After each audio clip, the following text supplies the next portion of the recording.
Welcome to my mommy's podcast. This podcast is sponsored by Flying Embers, a better-for-you alcohol brand that brews hard kombucha with probiotic-powered hard seltzer. All of their products are zero sugar, zero carbs, USDA certified organic, and brewed with live probiotics and adaptogens. They're also all keto, gluten-free, vegan, and low in calories, so they're a great option for a functional, low-calorie drink that is delicious. I love their flavors. They have some really unique ones like grapefruit thyme and guava jalapeno, and I'm a big fan of their clementine hibiscus. All of their products are artfully crafted with a dry fermentation process, which gives the hard kombucha a perfectly balanced natural sweetness that tastes amazing despite having zero sugar and carbs. We've worked out an exclusive deal just for you. Receive 15% off your whole order. To claim this deal, go to flyingembers.com/wellnessmama and use code wellnessmama at checkout. That's FLYINGEMBERS.com/wellnessmama. And the discount is only available on their website, will be applied at checkout. They're also available nationwide at grocery stores, anywhere you find beer and hard seltzers. But check out where to find them and get the discount, flyingembers.com/wellnessmama. This podcast is sponsored by Blue Blocks glasses. Did you know that blue light damages our eyes and leads to digital eye strain when it comes from artificial sources? Symptoms of digital eye strain can include blurred vision, headaches, and dry, watery eyes. And some people even experience anxiety, depression, and low energy. I personally noticed that when I was exposed to blue light after dark, I didn't sleep as well and I felt more fatigued the next day. Blue Blocks are the evidence-backed solution to this problem, and they're made under optics laboratory conditions in Australia. They have over 40 styles and come in prescription and non-prescription, so there's truly a pair for everyone. I also love that Blue Blocks is giving back by working in partnership with Restoring Vision in their Buy One, Gift One campaign. So for each pair of Blue Blocks glasses purchased, they donate a pair of reading glasses to someone in need. Really awesome company, really awesome mission, and they have worked wonders for me. You can get free shipping worldwide and save 20% by going to blueblocks.com/wellnessmama and using the code wellnessmama, all one word, at checkout. Make sure you get the spelling right. It's BLUBLOX.com/wellnessmama and the code wellnessmama at checkout. Hello and welcome to the Wellness Mama podcast. I'm Katie from wellnessmama.com and wellness.com, my new personal care line. That's wellness with an E on the end. This episode deviates from the physical aspects of health, but into another area that is also very important, and that is financial wellness and long-term financial well-being, because statistically, financial struggles are a major source of stress for many of us, and also a major source of relationship stress for many couples. I think this last year has made that even more acute for a lot of people, and I thought it was important to start a conversation around this topic. I'm here with Michael Stevens, who runs capitalwealth.com, and he's been one of my points of contact for figuring out some of these strategies myself, and I wanted to share them with you guys today. We go into, from a very basic level, things like savings versus investing and what kind of strategies to set up for this, and then also into some less well-known but tax beneficial strategies that you can use for your family, even that kids can often use from a young age that lead to long-term wealth. He breaks down some of his most used strategies with his clients and also gives some tips for building a strong foundation for lifelong financial health with your kids. Like I said, definitely a different topic, but I think a very important one, especially right now. So without further ado, let's join Mike. Mike Stevens, welcome to the podcast.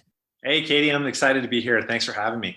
I'm so excited to chat with you because for any of my longtime listeners know I cover a whole lot of topics related to health and wellness. And when we look at the statistics, it seems like finances are actually a major source of stress for a lot of people. And I've talked about stress a lot on here because it has a cascade effect into every area of our life. But I think finances are a big source of stress. And this past year has compounded that even for a lot of people, and especially for a lot of families. And you are the best expert I know in the area of financial wellness. And I thought it would be really relevant and important to kind of delve into this area, especially from the focus of what we can do as families to prepare and have better financial wellness in our daily lives. And so that's why I was so excited to bring you on. I know this is a big topic and there's a lot of different directions we're going to go, but to start us off broad, can you just kind of give us an overview of the work that you do when it comes to financial wellness and preparedness? Yeah, absolutely. And thanks so much for having me on as a guest. Katie, I know that a lot of your listeners, like you said, are into the physical aspects of health and wellness. But again, like what you were saying, the financial aspect of health and wellness is so important. So what we really focus on at my firm, Capital Wealth Advisors, is giving people peace of mind and clarity with their finances. And I always tell people that we don't work for Wall Street, we work for our clients' best interests. And that's really important. I would say first and foremost, as an advisor, you have to be working with someone who's a fiduciary. And it would be no different than going to a doctor that doesn't really care about what's going on in your life versus someone that, they're invested in making sure that you succeed. So a lot of what we end up doing is looking at things from a comprehensive standpoint to give people financial peace and wellness in their life so that they can enjoy the things with family and friends and just the goals that they want to achieve in their life. Yeah, that's so important. What are some of those things that you start to look at? Because I know from my own kind of journey over the last 15 years of being married and having kids, in the very beginning, finances were so tight that it was just truly like month-to-month survival to pay bills. And it took a mindset shift for me to, as like we started to be able to grow things a little bit, to be able to be really wise with those resources and figure out how to put them in places that would lead to growth and security over time. So what are some of those factors that you look at? Obviously, I'm sure people are starting in a lot of different places, but what do you start by looking at? Absolutely. Our core specialty is working with people who are nearing retirement or in retirement, but we help people from every stage of the game. And, at some point in my life, I was just beginning as well, too, just like you and your husband. And the really important thing for people to realize is that it is not as daunting as what it seems. And now with the internet and things like YouTube and great books, there's a lot of really good resources to use to be able to plan your financial future. There's that old Chinese proverb that says the best time to plant a tree was 20 years ago, and then the second best time is now. So the reason why I'm sharing that with the listeners here is because I just want to encourage people, don't wait, because if you start small and just keep going and build off that momentum, one day you're going to look back and go, wow, I'm so glad that I started. I had no idea it would make that big of a difference. Absolutely. And that's another great corollary with health as well, is, like any kind of training or getting healthy, the best time to start is a really long time ago. The second best time is right now. And those things build over time slowly that sometimes you don't even notice until one day it's a really profound change. And you mentioned working more with people as they get close to retirement. And I know I've seen statistics that it seems like as the generations have gone, people are preparing less and less, not even just saving less and less from a monetary perspective, but preparing less and less for that. And it almost seems like that what we used to think of as the idea of retirement has morphed as well. Like we don't see people typically as often working for the same company and having just retirement benefits that totally provide for them as they get older. Is that what you're finding as well? Yeah, absolutely. And I think a lot of it has to do with the way our society is becoming. Previously, our grandparents, they weren't into instant gratification as much as we are now with being able to scroll on Facebook or Instagram and kind of get an endorphin hit just from what we need right now. You can watch, video on demand with Netflix, et cetera. But the whole thing is that I would tell people that you don't want to trade your financial peace of mind for being an impulsive buyer. And what I mean by that is that you need to be dedicated and say, look, I have a goal that I want to retire. And honestly, Katie, the sooner that someone gets started on this, the better it's going to be. It really has a compound effect. Just like you said on health and wellness, the same thing goes for financial. If you can say, I'm going to be dedicated and I'm going to put aside X amount of dollars a month, or, hey, I'm not going to be an impulsive buyer and go out and buy something. right away just because I want it, you're going to find that you're going to save a lot more money. And while it's always fun to keep up with the Joneses, there is an element of stress that comes along with that. And I've seen people that are some of the most happiest people in their life. They live a very modest lifestyle and they enjoy their time with their family and friends, but they don't have things like debt hanging over them. And that's really stressful for a lot of people. So I would just suggest to anyone listening, if you haven't already started, just have a disciplined plan. And it doesn't mean that you have to live on any kind of budget where you're eating just rice and beans, but do things like pay yourself first. I'm also a big proponent of charity as well. So taking some of your money that you're earning and paying it forward, I find it helps you be more happy in life when you're blessing the lives of other people, because really that's what money is. Money is a tool, and you can use money to magnify yourself. And if you're a good person and you give your time and you give money and you're disciplined, you're going to find a lot more happiness in your life. So what are some of those specific things that people can start to learn about and start to prioritize when they get to the point of having, hopefully debts paid off, things like that? Is there like a triage that you work through with people when they come in, of figuring out the top priorities and where those resources can be best used? Yeah, I'm really glad that you asked that question, because there's about 3 things that we look at for people. One is fees. Fees matter. And I hope that all the listeners listening to this will always remember this analogy, but fees are like running into the wind with a parachute on. It's going to really slow you back. And if you think about it, when anyone goes down to, like Las Vegas or something, you have all those beautiful casinos. Obviously, they're built because of what people have lost financially. Those casinos are built up and they're really pretty. The same goes for Wall Street. Wall Street have those beautiful ivory towers. When you walk in, there's, marble and granite and stuff all over the place. That's because of fees. So we try to encourage people just to understand first, what are the fees that they're paying in their financial aspects of their investment life. And if you don't know what your fees are, then reach out to your advisor. And if you don't have an advisor, start doing a little bit of research and figuring out what the fees are, because fees absolutely make a difference. The next thing that I tell people is that taxes, and people always look at me sideways when I talk about taxes. And here's the reason why it's so important to understand about taxes when you're talking about investments. My dad taught me early in life, it's not how much you make, it's how much you keep that counts.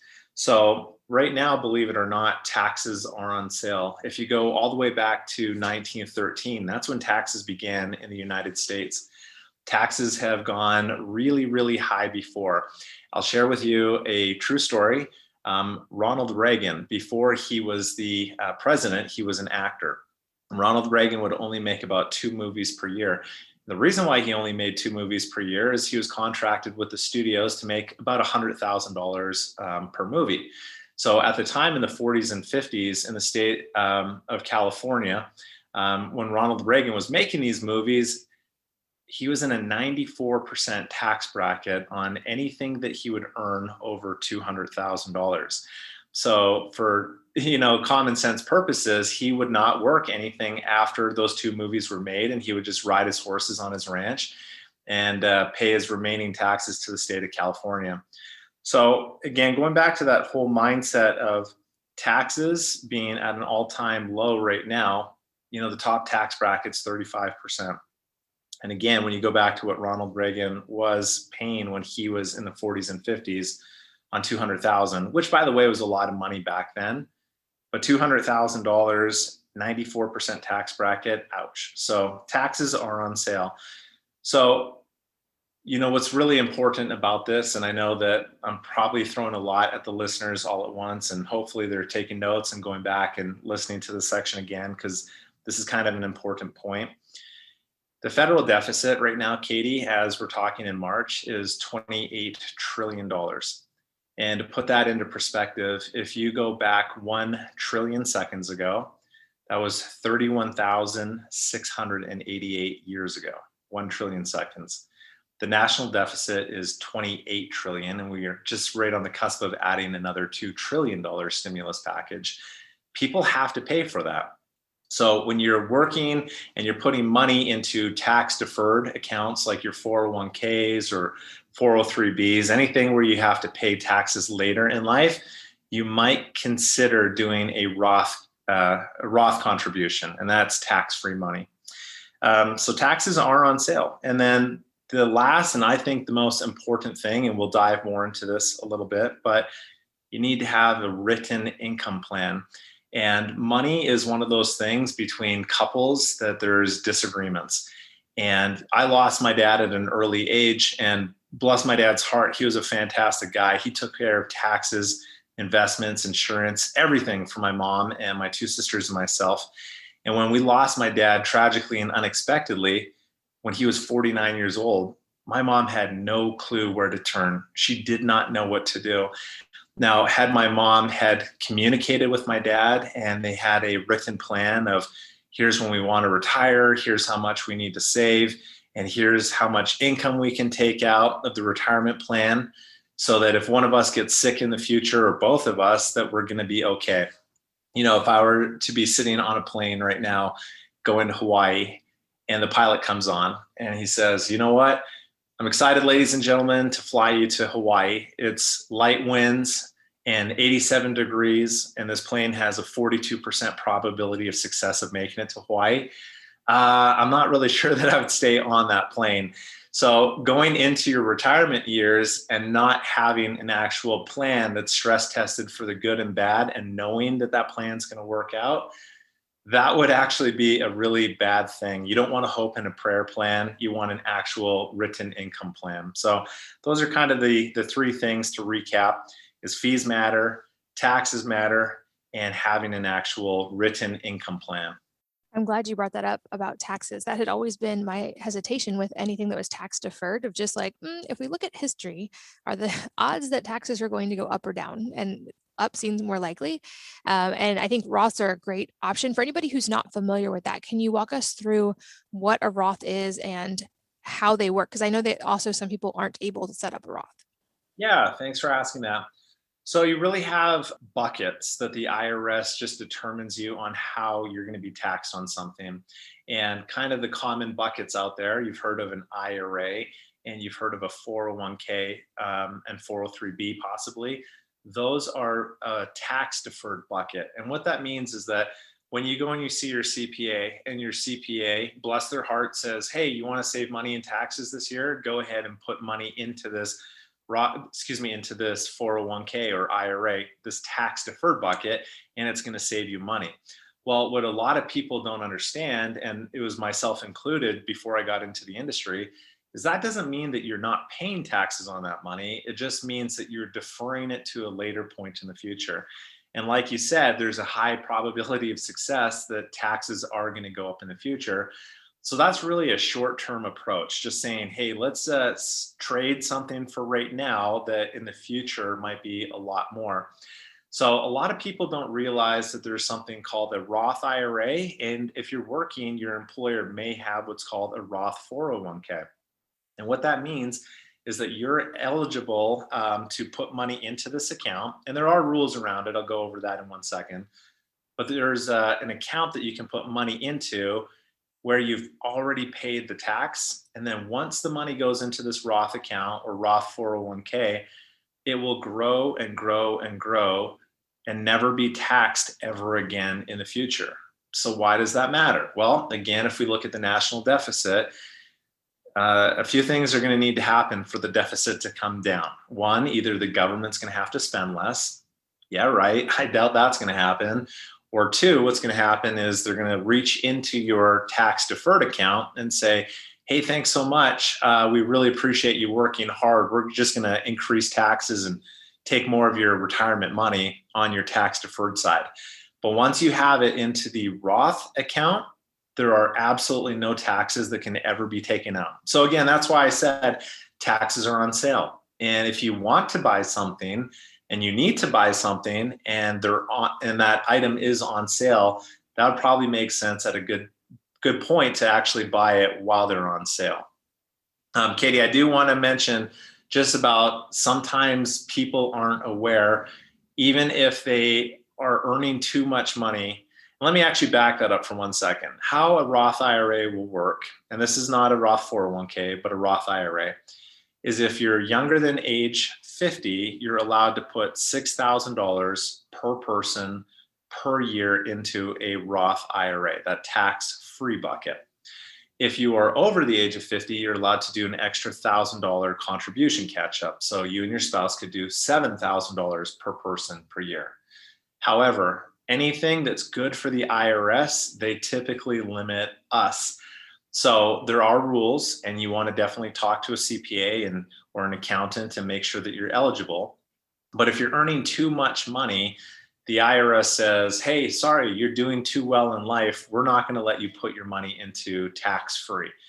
There are some vehicles on the side that if your listeners want to reach out, we could talk about, but there are tax-free alternatives. But going back to that Roth IRA, if you're earning too much money and you can't contribute to a Roth IRA, and you do have a tax-deferred account, you might be eligible to do what's called a Roth conversion. And that's a little known thing that a lot of people don't realize, is that if you say, hey, that's me, I've put a lot of my money into a tax-deferred account, and I feel like taxes might go up. How do I keep more of what's mine? Well, that you could actually do some Roth conversions. And the downside is you got to pay some taxes to get it into the tax-free bucket. But again, like I mentioned, taxes are on sale. So every single person has their own magic tax number. You have to know how much is appropriate for you to convert. Yeah, we had to do that because we didn't understand all of this early on either. And so we ended up converting some things into a Roth. But I think another point here that is interesting to talk about, I know there's going to be complexities, and the answer is absolutely going to be that people need to have personal advice on this. But what we found as well is there are ways to, as your kids get older, structure some of these things for them, especially when it comes to a Roth. If you own a business, for instance, or have certain types of work arrangements, they can contribute to a Roth as well. I know you know this world better, but can you kind of give us that overview for those of us who have older kids who are starting to work? Absolutely. So one of the rules to having a Roth IRA is you have to have what's called earned income. And if your spouse works and you don't, and you're under the IRS threshold, then congratulations, you're eligible to do a Roth IRA. However, most of our children who are young still, that are not working a job, they're not earning, earned income, they want to be able to say, I should say that a lot of our clients, they want to teach their kids about the power of compounding interest and saving for retirement. So we use some different alternative vehicles to Roth IRA. Personally, I use what's called an overfunded index universal life policy. And I know that I'm giving your audience a lot of kind of in-depth information that might be a little bit hard to digest. And that's okay, because this financial stuff can be complicated, but it can also be really clear if you just take your time. Let me explain to you why I use an overfunded index universal life policy. When you're using a life insurance policy, and I have to emphasize this, not all life insurance policies are the same. Life insurance, they're one of those investments that it could actually be really bad for you to do if it's not properly structured. Or the flip side of the coin, if something is properly structured, it can be absolutely awesome. So you always have to make sure that you're working with a fiduciary and someone that really understands how to structure these properly, because you wouldn't want to do something and then find out that it was the worst mistake possible to make. But what we do for our kids, because they're young, I have an 8-year-old, a 5-year-old, and a 2-year-old, they're not working a job, so they don't have earned income. And my wife and I really want to give our kids a head start in life and teach them about financial wellness.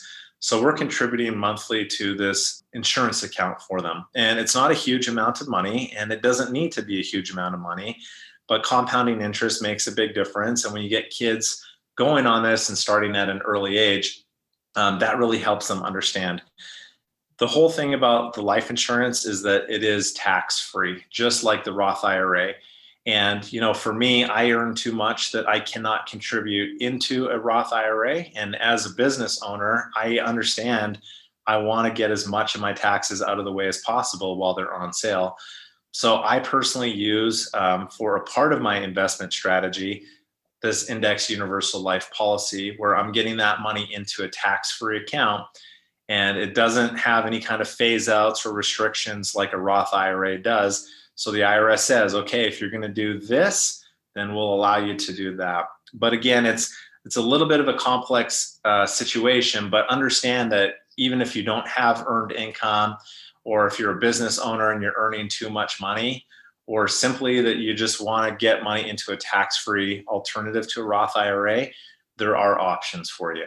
Got it. That makes sense. And I know it's, like I said, a little bit more complex, consult your own accountant, but for us, like owning certain businesses and the kids able to work for us at different times in different ways, like we're very careful to track that. But for anybody who owns a business, there are some ways you can do that. Just make sure you follow the rules as your kids.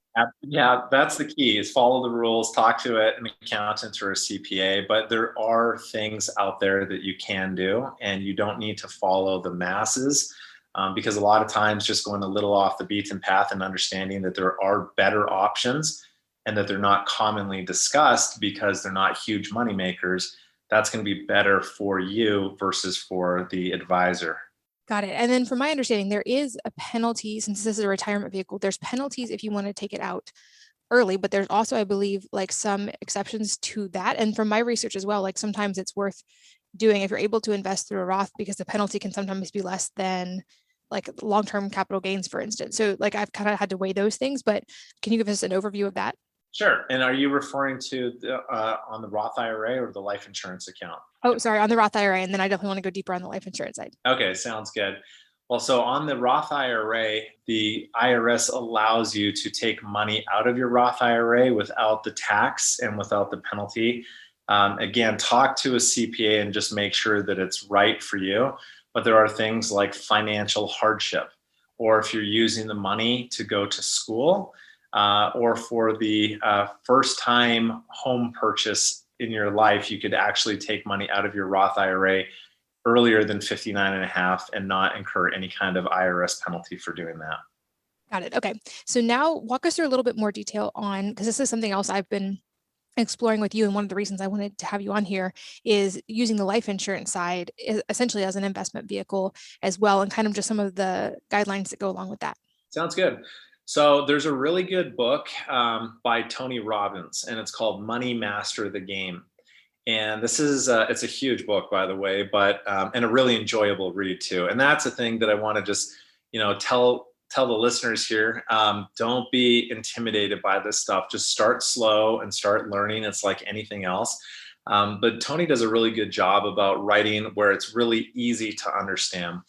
But it's, I think on like page 439, he starts talking about this. And Tony Robbins begins the book or chapter on the life insurance by saying, I was introduced to this concept by some of my wealthiest friends. Now, I think that Tony Robbins is probably a pretty wealthy guy. So when he says some of his wealthiest friends, there are tax strategies. And that's the one thing that, people have to realize is that the wealthy aren't doing crazy things like offshore bank accounts or some secret accounts where they're hiding money. They're actually just paying their taxes right now, because when you go back to realizing that taxes are on sale, you want to get as much of your money into tax-free vehicles as it makes sense for you. That's exactly what wealthy people are doing as well.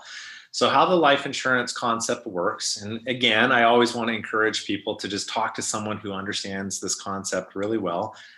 But if you do a properly structured life insurance policy for part of your retirement plan, it can be one of the best decisions that you made. And here's why. One, when you put money into the life insurance policy that I'm talking to about, the growth is totally tax-free.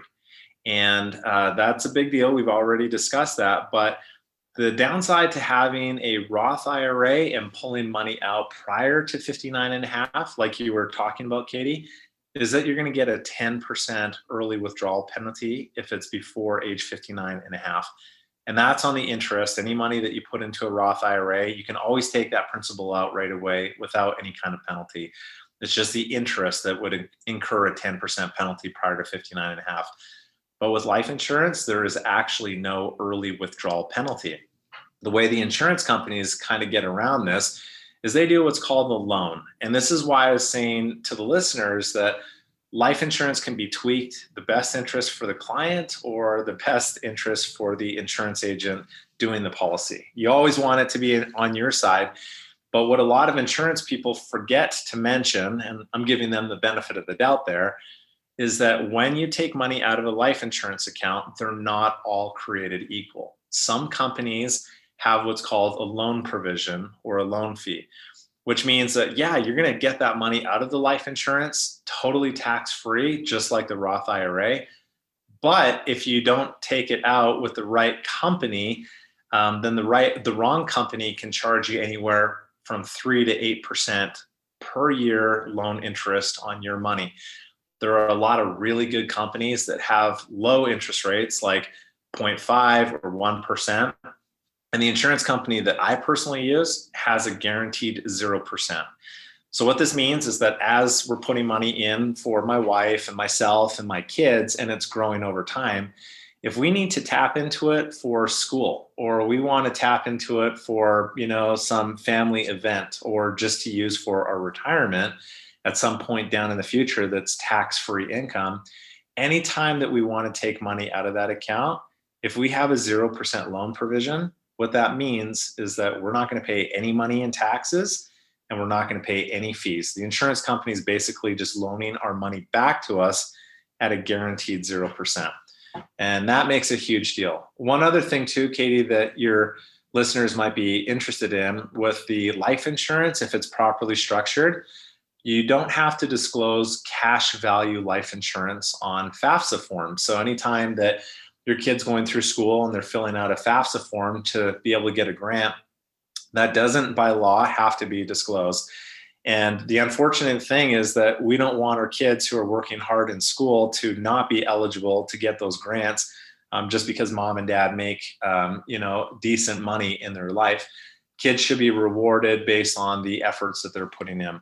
So I could go down rabbit hole after rabbit hole on this, but just to keep it at a high level overview, I love doing the overfunded life insurance policies when they're properly structured, because I think it's, combined with the Roth IRA, one of the best things that you can do.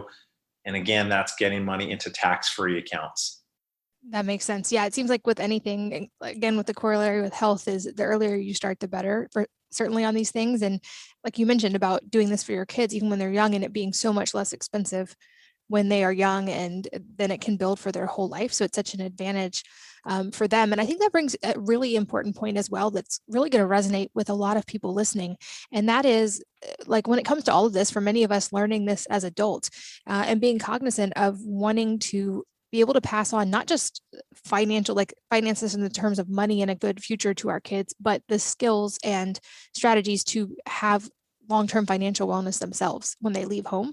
And I know this is a really important area for you as well, and that you and your wife are very, very intentional in how you educate your kids about this and the conversations you have surrounding money. I think this is also probably a tough point to talk about for a lot of families, or maybe parents don't really know how to kind of start those conversations or how to start teaching these skills to our kids. And I know it's really important to you. So what are some of the tips you would give to parents as they're learning this themselves to help their kids learn and have that strong, solid financial foundation as well? Sounds good. So go and get your kid an ice cream cone and then take a big bite out of it before you hand it to them and say, that's taxes, and watch the reaction on their face. I'm just kidding. Don't do that. But the whole thing about being a parent, in these days, it's so hard to talk to our kids about certain things, money being one of them. But you know what? In school, they don't talk to people about this. I sit on the board of directors for Junior Achievement of Utah. That's where we're located. And Junior Achievement is awesome because it basically goes into these schools and it teaches kids just about money. It teaches them about, they can work hard and become anything they want in life. Kids don't have opportunity in school all the time, like what Junior Achievement is trying to bring awareness to. So it's our job as the parents to teach. Now, here's the deal. I don't have to be a world-class, cyclist to be able to jump on a bike and try to teach my kids. So if finances seem daunting to you, then learn a little bit yourself and then teach your kids. And kids are pretty, they absorb this kind of stuff. And I think they're going to watch, if you say, hey, the reason why we're putting money into this family vacation jar is because we want to save money. Or, if you have a job where you're mowing lawns or you're shoveling snow, encourage them, say, look, if we actually take a little bit of this money and put it aside and put it into an account where it's going to grow, or just the fact that you're saving, it's going to be so much better for you. So I guess my advice would be, you don't have to be a pro to teach someone or even just have that conversation. Make it a family event where you're learning about this kind of stuff together. Maybe just, honesty is always the best policy. So if you're that person where you don't know much about finances, have a family meeting and say, hey guys, you know what? I want to do a new thing in the house. I want to learn about this together. And let's do a little bit of learning. And obviously for the kids, to keep it at an easier to understand level, but make it a fun thing and show them just about how, as they're saving or, doing chores and putting that money in, it's going to grow over time.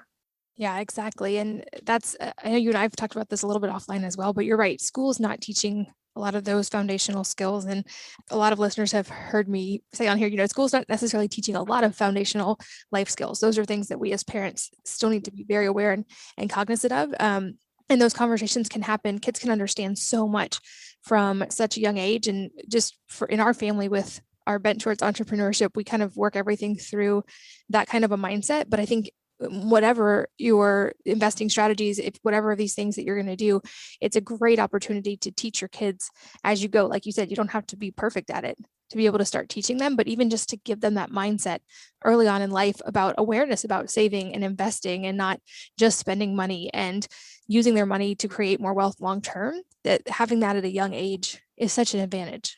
And I think that, a lot of people will say, well, I don't, want my kid to focus on money. And I would agree with that. But again, I made a comment, towards the beginning of our show here, is that money is a tool and you can really do good things and help people with it. And if you teach your kids that, you say, look, I'm not trying to make money because I want to be the wealthiest person in the world. I want to use money to be able to bless the lives of other people. And I had mentioned about doing like charitable things. The happiest people in life are the people that are able to give away and give their time or, financial resources to lifting other people. There's an old saying, a rising tide lifts all boats. And I totally believe that. So as we're talking to our kids, and even for us, right, as we're on this quest to earn more money in life, ask yourself, well, why do we want to earn more money? There always has to be a why. And the why should be, hey, I want to have financial peace and security. I don't want to be stressed out in my life. I don't want to worry about how to, make ends meet because I went out and bought a boat or a side-by-side and it was a frivolous purchase that I can't afford. Learn yourself the why and also teach your kids the why. And, going back to that thing, if you're not a nice person, money is a magnifier. It's going to magnify you to an even not nicer person. And that's just going to cause emotional turmoil and stress in your life. But if you can view money as a tool and you view it as, I can help people, I can bless the lives of other people, I feel like accumulating wealth will be so much more in line from a physical and emotional, spiritual standpoint than just trying to become the wealthiest person there is. I completely agree and echo that. And then not only are we not requiring resources from society to take care of ourselves, but also, like you said, we have the ability to help others, which is certainly a really fun motivator for me as well. And I think you've made such a good point. The earlier you prepare for this, the more compounding happens, and then you get to do more of that throughout your whole life. And I'm also curious, because I've been working with you on this, so full disclosure, you are helping advise me on a lot of these areas as I learn. If for anybody listening who maybe these are new topics too, and they want to really start getting involved, what does an optimal scenario look like if someone does have some income to put into some of these different vehicles? I'm curious, like, what would you say is just, I'm sure there's, of course, variation from family to family, but what would be some good overarching places to start? And also, if you're willing to share, what do you do personally? Oh yeah, I'm always willing to share. Transparency, I think, is really key with all the clients that we work with. So again, just, as a business owner like yourself, a lot of my business, my growth that happens financially in my life, I reinvest back into our company. Here's a little, okay, and all your listeners, Katie, they have to promise, I'm going to share a secret right now. They can't go out and ever repeat that I said this, but here goes. I can't control the stock market, and neither can any other advisor that I know. Oh, I feel so much better by saying that. And no, I'm just joking. But the reason why I'm saying that is because in all reality, we can't control the market. So my advice for the listeners is, hey, as you're growing and putting your money somewhere, consider taking a hybrid approach, putting some of your money into safe vehicles where it's going to keep growing. And even when things like the stock market goes down, you won't lose money. And then for a portion of your money, it's okay to have a little bit of an up and down and have a little bit of a roller coaster. But where a lot of people get freaked out about the stock market is they go, all right, well, I don't want to put my money in here to watch something like 2008 happen again, where I lose, 40% of my retirement, like at a really fast time frame. Actually, if you go back to this past March, the stock market had one of the fastest drops in U.S. stock history. It was down almost 30%, like literally within a matter of weeks. And that was crazy because if you go back to the early 1900s, it had not fallen that fast. When things like that happen and when there's so much volatility, it scares people. And, this is one of the triggers why people don't get into saving for retirement or investing, because they get paralysis analysis. And that's, hey, if I put my money into something, what if I lose? Well, take a balanced approach. Just like anything that you do in life, you want to be balanced. Put some money in a safe account, put some money in an account that's going to go up and down. And, for me, a lot of our retirement nest egg is in that tax-free vehicle that I was talking to you about, the Roth IRA. We have a Roth 401k at my work that I contribute to as well. And I also put a lot of my own personal money into the overfunded universal life policies. But also when I put money into my business, that's me investing in myself. And at some point, down the road, my business will be worth something that I can sell. So that's the way I look at my, portion of my retirement nest egg. But, I lose money in my business and I call it R&D dollars. And what I mean by that is not because we made poor business decisions, but R&D dollars for me is, hey, let's try advertising here, or hey, let's try, this financial piece of software. And sometimes you find out, oh, shoot, that software wasn't as good as what we thought. Or, hey, we were advertising here and it wasn't really a good spot. I mean, we go into it calculated and we do the best we can, but the whole point is you can't control everything. So what I'm trying to say for the listeners is have the ability to put some money into something that won't go down, and then put some money into things that will go up and down, and be okay with the down, and just know that that's part of life. And that if you're doing things consistently, you're going to figure out what works. Now, one other thing too, Katie, that goes without saying, but it's really important, is not all advisors are created equal.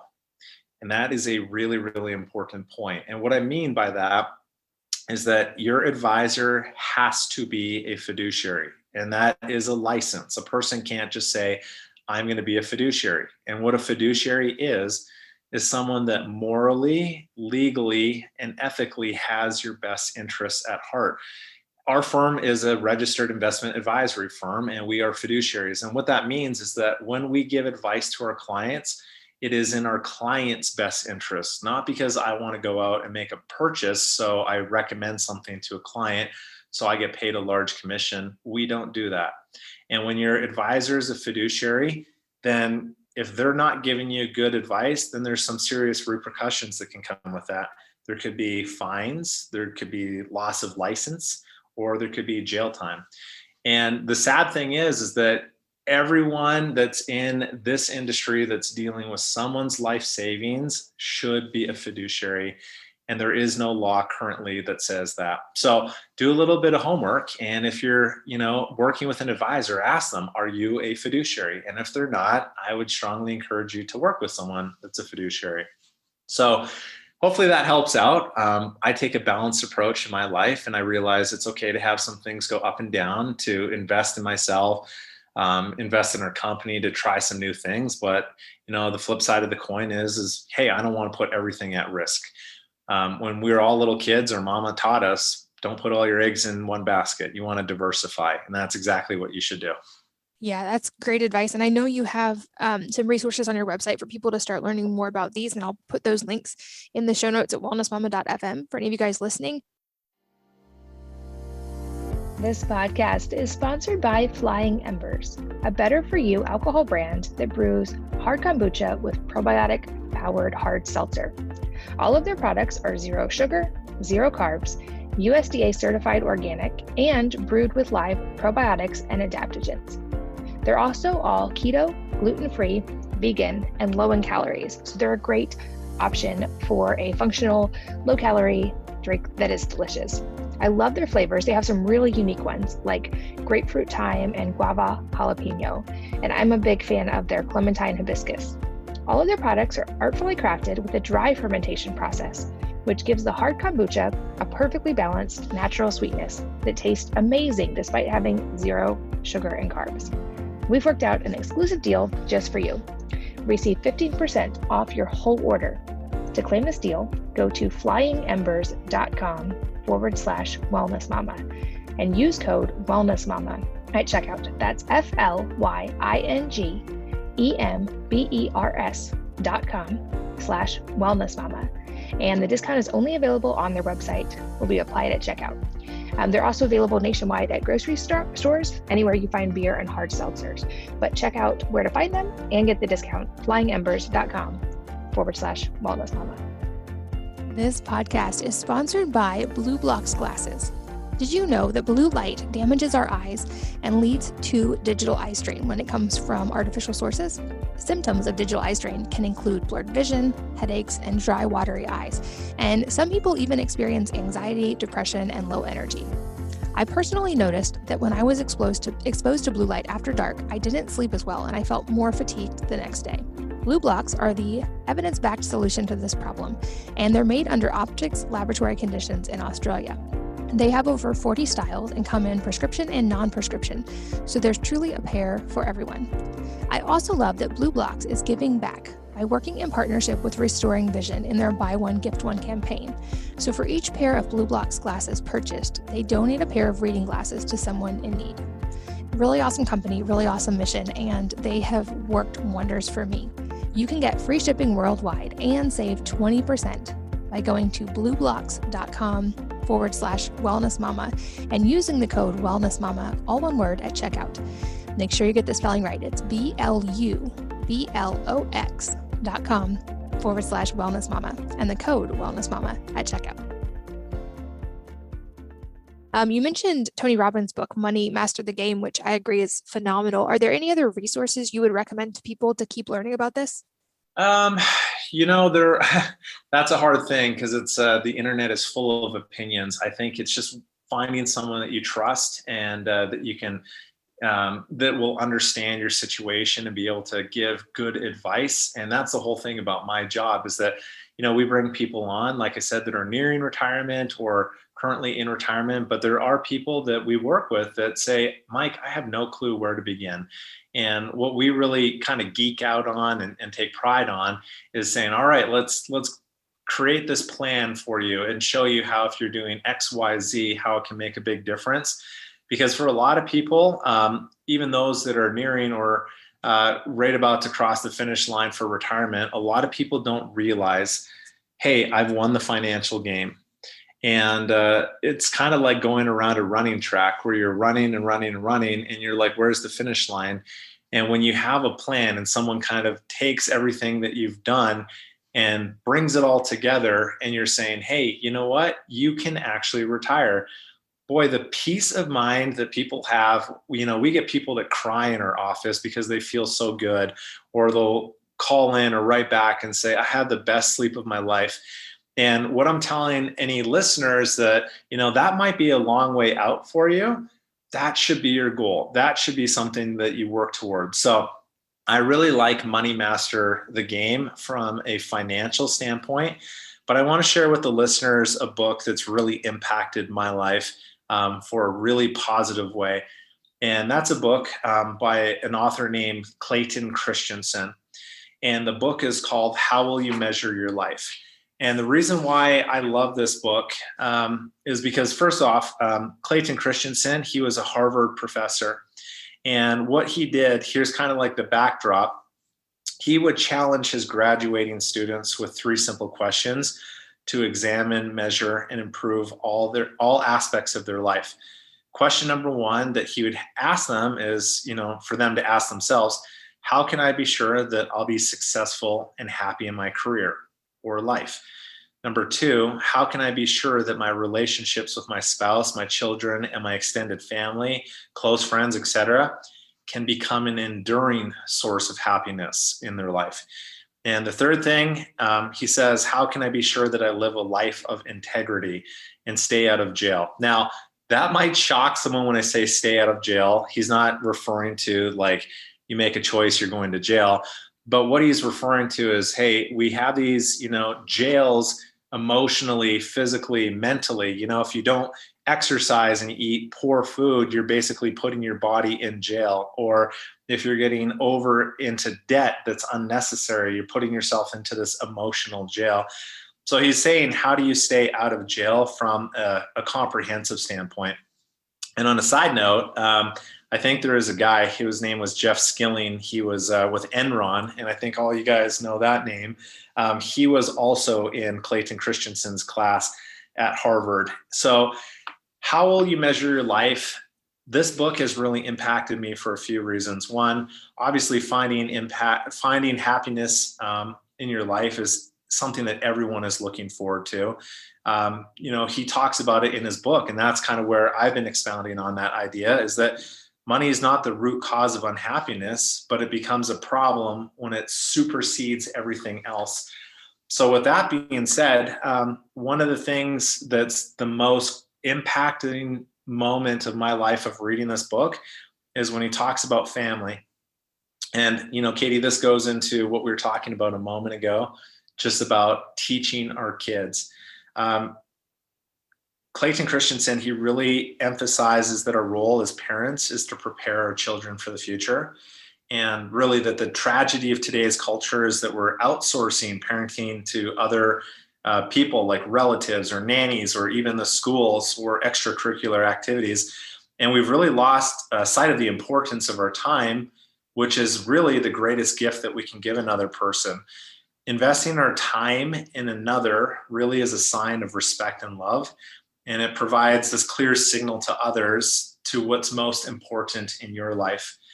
And, again, just going back to that whole thing about staying out of jail is we want to be able to balance our life, and we want to be able to choose the right decisions because it has a compounding effect, just like money does, right? When we do something just this one time, because the marginal cost appears to be negligible, we get suckered in, and then we get to this point in our life and we're like, gosh, how did I get so far into debt? Or, oh my gosh, how come I'm so out of shape? Or geez, there's all these aspects, right, to making good choices. So that is a book that I would highly encourage to any listener that wants to improve relationships or improve themselves from a holistic standpoint.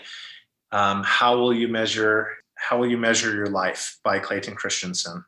That's a new one. I love the recommendation. I'll add that to the show notes as well, so you guys can find it. And I think that advice is so important too, and ties into the retirement conversation, because I hear so often people think of like, oh, I'm going to do these things when I retire, and they're spending all of their time doing other things now. And I think this last year especially has given some people a lot more time freedom, or at least location freedom when it comes to work, because things have shifted so much. But either way, I think recognizing early on, I say this at the end of every podcast, actually, that time is our most valuable asset.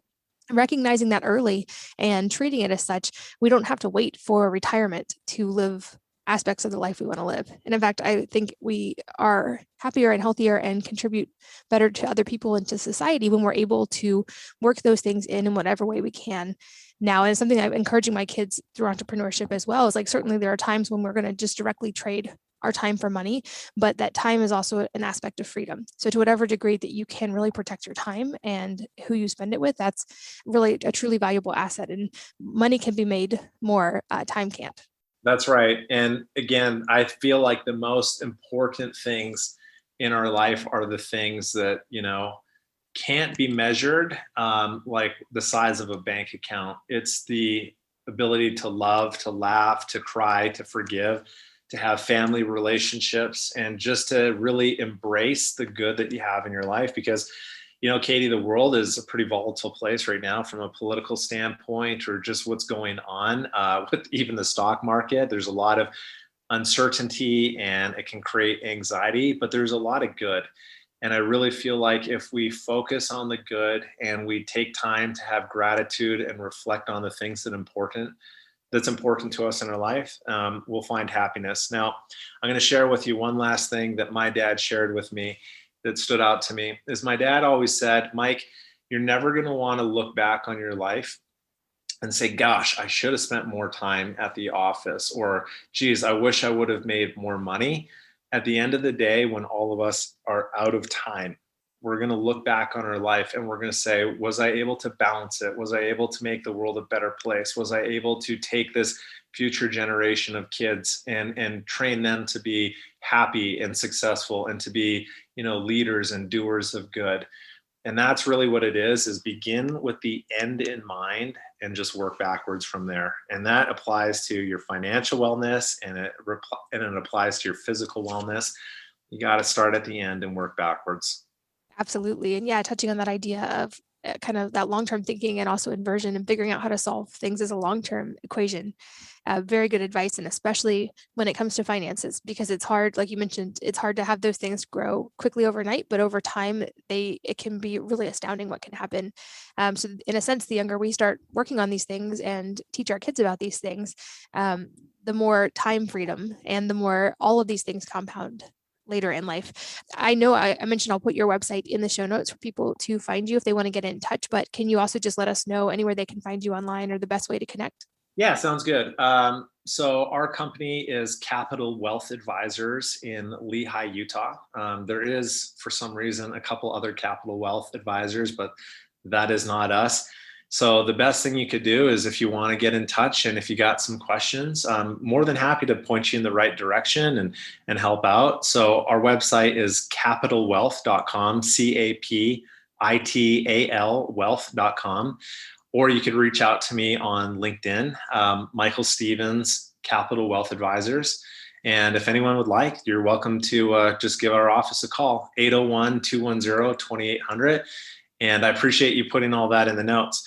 We have the nicest staff in the world. So if this is a daunting thing for you, if you're new, just getting started, and you need some good advice, you're going to be greeted by the warmest, nicest people in the world, because our staff only works with nice people because they are nice people.